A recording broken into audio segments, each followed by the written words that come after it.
Bonsoir et bienvenue à tous, je suis très heureux de vous retrouver. Voici les titres de l'actualité de ce samedi.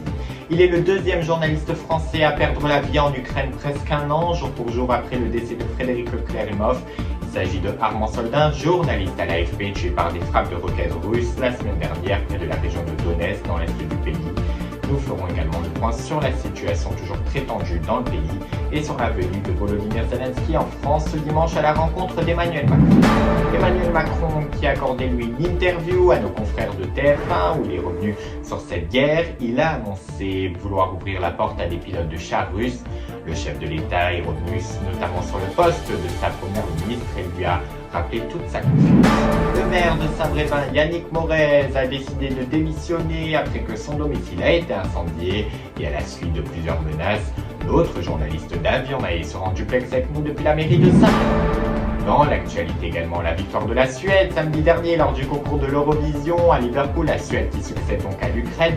Quant à elle, la France finit à la 16e place du concours avec la chanteuse Lazara et son tube évidemment.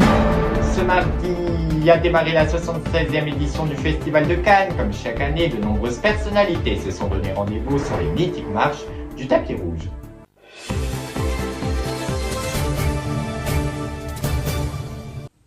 Il s'appelait Armand Soldin, 32 ans, il était journaliste pour l'AFP. Il a été tué sauvagement à la suite d'une frappe de roquette russe lundi 8 mai dernier, alors qu'il ne faisait que son métier de nous informer. Il est le deuxième journaliste français à mourir en Ukraine, presque un an jour pour jour après le décès de Frédéric Leclerc-Imhoff. Reportage Mathis Armand. Nous sommes un an après la mort du journaliste de BFM TV Frédéric Leclerc-Imhoff en Ukraine, alors qu'il couvrait une mission humanitaire. Ce lundi 8 mai, c'est un autre journaliste qui nous a quittés alors qu'il ne faisait que son travail de reporter. Il s'agit de Armand Soldin, journaliste pour Agence France-Presse. Il a été tué par une frappe de roquette russe, alors qu'il était en train de tourner des images pour le média. Né à Sarajevo de parents également journalistes, il était également passionné de football, étant commentateur sportif sur Canal+. Un hommage lui a aussi été rendu au stade de Rennes par les supporters qui ont applaudi sa mémoire, de même à l'Assemblée nationale. Volodymyr Zelensky s'est lui rendu à Paris ce dimanche à la rencontre d'Emmanuel Macron pour partager un dîner avec celui-ci. C'était la deuxième fois depuis le début de la guerre en Ukraine que le président ukrainien se rendait dans la capitale. La dernière fois, c'était en début février. Ce samedi, le patron de Wagner a annoncé que la région de Bakhmout en Ukraine est tombée aux mains de Moscou après 224 jours de combat. Kiev a, elle, de son côté, annoncé contrôler quelques parties de la ville. Et puis juste après la venue de Volodymyr Zelensky à l'Elysée dimanche dernier, le chef de l'État Emmanuel Macron a accordé une interview à nos confrères de TF1. Emmanuel Macron qui a notamment annoncé ouvrir la porte pour former des pilotes de chars ukrainiens, a-t-il dit notamment. Le président qui a également rappelé son soutien à Elisabeth Borne et se dit fier de l'avoir nommée première ministre l'an dernier. Reportage Rodrigue Bedin et Romain Lucas. Le président de la République Emmanuel Macron cherche encore à reprendre la main après une période mouvementée sur la réforme des retraites. Ce lundi soir, le chef de l'État a accordé une interview au journal de 20h de TF1 au lendemain d'une visite du président ukrainien Volodymyr Zelensky. Durant cet entretien, la politique intérieure a également été évoquée. Le président français a d'abord rappelé le soutien de la France à l'Ukraine face à la guerre déclenchée par la Russie il y a plus d'un an. Aussi, même s'il n'a pas encore prévu de livrer des avions de chasse à l'Ukraine, comme demandé par le président ukrainien à l'Elysée, Emmanuel Macron a ouvert la porte pour former les pilotes, et ce, dès maintenant. Il a également annoncé des livraisons prochaines d'autres matériels, d'autres munitions et d'autres missiles à longue portée. Tout un matériel permettant à l'Ukraine de résister et de mener la contre-offensive annoncée depuis plusieurs semaines. Retour à la politique intérieure. Lundi dans la journée, 200 grands patrons de multinationales étrangères ont été reçus à l'Elysée. Le chef de l'État se félicite pour la 4e année consécutive, le pays est le plus attractif d'Europe. Oui, il y a de la violence et elle est intolérable, a dit Emmanuel Macron aux patrons dont Elon Musk, qui ont vu les images des manifestations contre la réforme des retraites. Selon lui, le pays avance et continue à créer. Autre sujet évoqué lors de cette interview, l'économie, avec l'annonce principale que d'ici 2027, le gouvernement prévoit 2 milliards de baisse d'impôts pour les ménages. Le chef de l'État a également annoncé que l'inflation alimentaire serait absorbée d'ici l'automne, en visant à ce qu'il n'y ait pas de marge exceptionnelle faite par la grande distribution ou les industriels dans ce contexte. Enfin, alors que la première ministre Elisabeth Borne a fêté ce mardi son premier anniversaire à Matignon, Emmanuel Macron a salué sa force, sa détermination et son courage. Il se dit très fier de l'avoir nommée et la félicite d'avoir passé de nombreux textes et lois difficiles. Par exemple pour les énergies renouvelables, le nucléaire ou encore réformer l'assurance chômage et évidemment les retraites, sans oublier les textes financiers. Il n'annonce pas pour l'instant de changement de Premier ministre, malgré ce contexte plus que tendu entre les syndicats, le peuple français et le gouvernement. Juste après l'interview du chef de l'État, le petit-neveu de Brigitte Macron a été agressé devant sa boutique de chocolaterie familiale dans la Somme à Amiens. La victime, Jean-Baptiste Trogneux, souffre de plusieurs blessures graves. Les auteurs de cet acte ont été placés en détention provisoire jusqu'au procès qui aura lieu le 5 juin prochain.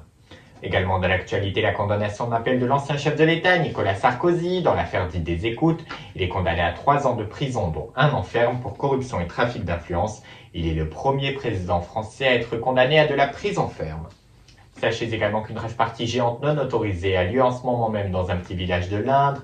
À Villecongy, ce sont pas moins d'une trentaine de milliers de fêtards qui se sont réunis sur les lieux pour les 30 ans du Technival. Ce festival qui a lieu une fois par an en France. Également, durant cette rave-party, plusieurs blessés, dont 3 personnes en urgence absolue. Les gendarmes sont toujours sur place. En Espagne, un incendie hors norme a lieu en ce moment même dans l'ouest du pays. Le feu a déjà parcouru par moins de 8500 hectares et 700 personnes ont également dû être évacuées d'après la direction de la sécurité nationale. Le maire de Saint-Brévin, Yannick Morez, a lui été visé par un incendie criminel de son domicile le 22 mars dernier et plusieurs menaces de militants d'extrême droite. Il a par la suite annoncé sa démission. C'est l'enquête du soir. Elle est signée Davian Mahé. Bonjour à tous, bonjour Mikey, en effet je suis ici à Saint-Brévin en direct. Cette situation balnéaire qui fait face depuis plusieurs jours à une crise politique sans précédent. En effet, le maire de la commune de Saint-Brévin-les-Pins, où je me trouve, a été contraint de démissionner. Il a annoncé sa démission au préfet des Pays de la Loire et de Loire-Atlantique la semaine dernière. Depuis plusieurs mois, la ville est le théâtre de manifestations sans précédent suite à une opposition à un projet de centre d'accueil de demandeurs d'asile. Les attaques ont été visées sur le maire Yannick Morez et sa famille, allant jusqu'à l'incendie de son domicile. Yannick Morez qui a décrit ces événements comme une série de menaces de l'extrême droite qui l'ont poussé à prendre cette décision difficile. Le président de la République, Emmanuel Macron, s'en est emparé et a réagi sur les réseaux sociaux, sur Twitter notamment la semaine dernière, indiquant des attaques indignes et qu'il adressait son soutien bien sûr à Yannick Morez. Elisabeth Borne a aussi réagi et elle l'a reçu cette semaine à Matignon et a qualifié cette situation de très choquante. L'État doit mettre plus de choses en place pour protéger ses élus qui sont souvent victimes de menaces. De plus, en raison de ce contexte, on est dû à la réforme des retraites. Les réactions politiques, bien sûr, fusent de toutes parts à l'Assemblée nationale la semaine dernière.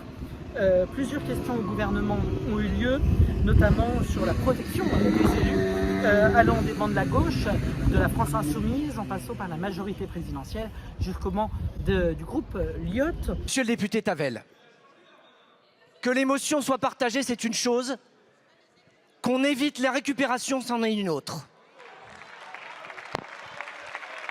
J'ai été maire, comme Gérald Darmanin, comme d'autres ici. Les menaces, les insultes, les outrages, les fake news sur les réseaux sociaux, les mises en cause, les invectives, elles viennent de partout quand vous êtes maire. La violence, c'est trop facile de la condamner après. Quand condamnez-vous les conseillers régionaux et les filles qui manifestent en disant Louis XVI, on t'a décapité, Macron, on peut recommencer. À quel moment votre indignation n'est pas sélective? Des voix au sein de la majorité présidentielle ont également exprimé leur soutien aux maires démissionnaires et ont appelé à mieux protéger les élus, et la secrétaire d'État en charge de la jeunesse, Sarah El Haïry, a immédiatement souligné son soutien à Yannick Morez et a souligné que les violences et les menaces envers les élus doivent être combattues pour tous. Dans l'actualité également, plusieurs étudiants du Crous de Paris ont reçu un mail leur affirmant qu'ils devront quitter leur logement étudiant durant les mois de juillet et août pour cause des Jeux Olympiques qui se tiendront dans la capitale l'année prochaine. Le Crous a d'ailleurs annoncé que les étudiants seront relogés en Île-de-France, seulement s'ils en font la demande. La France est-elle passée de 7e à la 24e place de la puissance économique mondiale? C'est ce qu'a affirmé le maire de Cannes, David Lisnard. Bonsoir. Théo Tornet, est-ce que ce que dit le maire de Cannes est-il vrai ou s'agit-il tout simplement d'une infox, Théo? Bonsoir Mickey, bonsoir à toutes et à tous. Alors il n'a pas tout à fait tort, mais il faut quand même clarifier les deux propos qui ont été annoncés par le maire Les Républicains de Cannes, David Linsart, qui au micro d'Europe 1 mercredi 10 mai avait critiqué la politique économique du gouvernement avec, je cite, « On était la 7e puissance économique il n'y a pas si longtemps, on est aujourd'hui en PIB par habitant passé au 24e rang ». On va commencer par le premier sujet. Et non, la France n'est pas récemment dégringolée à la 7e place. Selon le dernier classement du Fonds monétaire international qui compare le PIB de tous les pays, en gros la richesse créée dans chaque pays annuellement, la France est à la 7e place et cela fait depuis 5 ans. En effet, les précédentes années, la France était à la 5e ou à la 6e place du classement, au coude à coude avec l'Inde et le Royaume-Uni qui lui sont depuis passés devant. Ici on prend dans le top du classement, on a les États-Unis qui sont à la première place, suivi de la Chine, du Japon et de l'Allemagne. Pour ce qui est du deuxième sujet, il est vrai que la France est à la 24e place, mais elle provient d'un autre indicateur et ne peut pas être comparée avec le premier. Ce classement, toujours réalisé par le FMI, répertorie cette fois-ci la richesse créée rapportée au nombre d'habitants des pays. Autrement dit, le PIB par habitant de la France était à la 24e place dans le classement des PIB par habitant de tous les pays. Pour ce qui est du top dans le classement, le Luxembourg est à la première place, suivi de la Norvège, l'Irlande, la Suisse et le Qatar. Mais attention, cela fait depuis 13 ans que la France oscille entre la 22e et la 26e place. Dans les années 2000, elle oscillait entre 15e et la 21e place. Le seul moment où la France a pu faire mieux était en 1990, où elle a été classée à la 11e place, mais ça n'est arrivé qu'une seule fois. Autre question Théo, selon le ministre de la Transition numérique Jean-Noël Barrot, est-il vrai que seulement 1% des influenceurs posent problème ou ce chiffre est-il faux Théo? Surtout que pour le coup, il est impossible de vérifier, d'avoir un chiffre pour ce sujet. Pour le ministre de la Transition numérique, Jean-Noël Barrot, il aurait apparemment trouvé un chiffre en assurant que le Sénat a adopté une proposition de loi pour régler des problèmes qui sont liés à 1% des influenceurs. Dans 99% des cas, il n'y a pas de problème. D'après le député Arthur Delaporte qui a rédigé la proposition de loi pour réguler l'activité d'influence commerciale, avait dit que c'est impossible de dire le nombre d'influenceurs qui posent problème, on ne le sait pas. De plus, le 1% selon le ministère est une façon de parler pour dire que les cas problématiques représentent une toute petite minorité. En plus de l'impossibilité de vérifier un chiffre, il est aussi impossible de déterminer le nombre d'influenceurs. Sur une estimation faite par les acteurs du secteur, il estime qu'il en aurait 150 000 en France. Encore une fois, un chiffre sorti de nulle part. D'après la répression des fraudes DGCCRF, dans un rapport publié début mai sur les comptes contrôlés au Premier ministre, elle a contrôlé 50 comptes d'influenceurs, ceux avec beaucoup d'abonnés ou ceux signalés par les consommateurs. 60% de ces comptes ne respectaient pas les règles concernant la publicité, à commencer tout simplement par indiquer qu'il s'agissait d'une publicité. Sinon, dernière info, et d'après l'arbitre de la publicité ARPP, il y a du progrès dans la transparence chez ces créateurs de contenu, avec 83% des influenceurs en 2021 qui indiquent plus ou moins clairement qu'ils vendent quelque chose, contre 113% en 2020.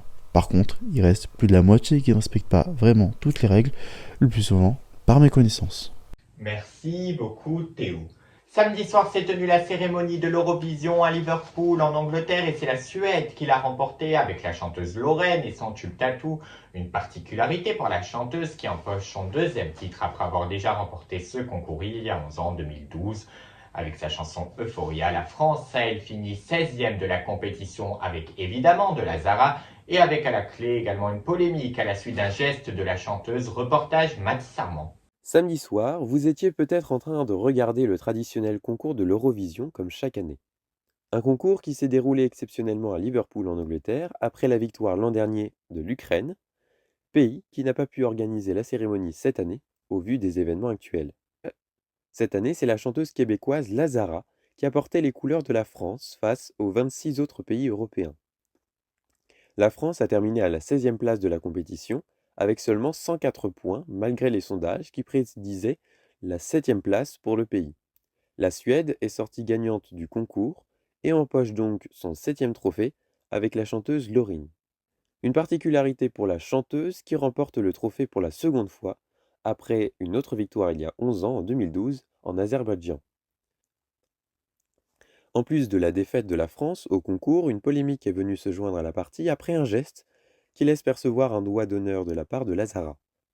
La chanteuse a immédiatement tenu à s'exprimer sur les réseaux sociaux en affirmant que ce n'était pas une insulte, mais simplement que ce geste s'appelait Whatever au Québec et qu'il exprimait juste un signe de déception. L'année prochaine, la cérémonie devrait avoir lieu en Suède grâce à la victoire du pays et de sa chanteuse. Allez, quittons à présent la chanson pour rejoindre le cinéma et le Festival de Cannes qui a officiellement démarré ce mardi. Comme chaque année, ce sont d'immenses stars qui foulent les marches du tapis rouge, comme Michael Douglas, Harrison Ford ou encore Cate Blanchett. Allumons les projecteurs et partons sur la croisette avec Mathis Armand. Les plus grandes stars du monde, Michael Douglas, Leonardo DiCaprio, Cate Blanchett et j'en passe, se sont tous donné rendez-vous à la Croisette à Cannes, au Palais des Festivals, pour la 76e édition du Festival de Cannes, servant à récompenser les artistes et les films. Michael Douglas, 78 ans, a reçu une palme d'honneur pour l'ensemble de sa carrière. Le film d'ouverture de ce festival, c'est Jeanne du Barry de la réalisatrice franco-algérienne Maïwenn. Avec Johnny Depp, ce film parle de Jeanne, une fille qui remplit tous les critères et qui devient la chouchoute du roi Louis XV, et ensemble deviennent éperdument amoureux. Ce film est déjà disponible depuis ce mercredi dans les salles de cinéma. Par ailleurs, 3 films français sont en compétition comme l'été dernier avec Léa Drucker, Olivier Rabourdin ou encore Clotilde Courreau, un film de Catherine Breillat. Cannes et son festival continueront de briller jusqu'à samedi prochain avant de se donner un nouveau rendez-vous l'année suivante. Et oui, et c'est ainsi que se termine ce journal. Samedi, vous avez rendez-vous avec un nouveau numéro de Vivre Jeune. Dans 15 jours pour l'information, vous retrouverez Théo Torné. Je vous souhaite une excellente soirée et à bientôt sur AR1.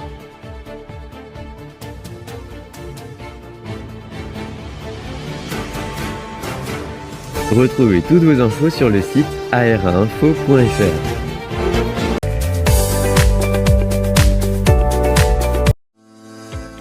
Après votre émission, rendez-vous sur nos réseaux sociaux. Sur TikTok et Instagram, tapez AR1-info pour être au courant à chaque fois qu'une de nos émissions est en ligne. Sur Twitter, retrouvez-nous à @AR1info pour plus d'actualités en direct. Et AR1 est aussi présent sur Facebook.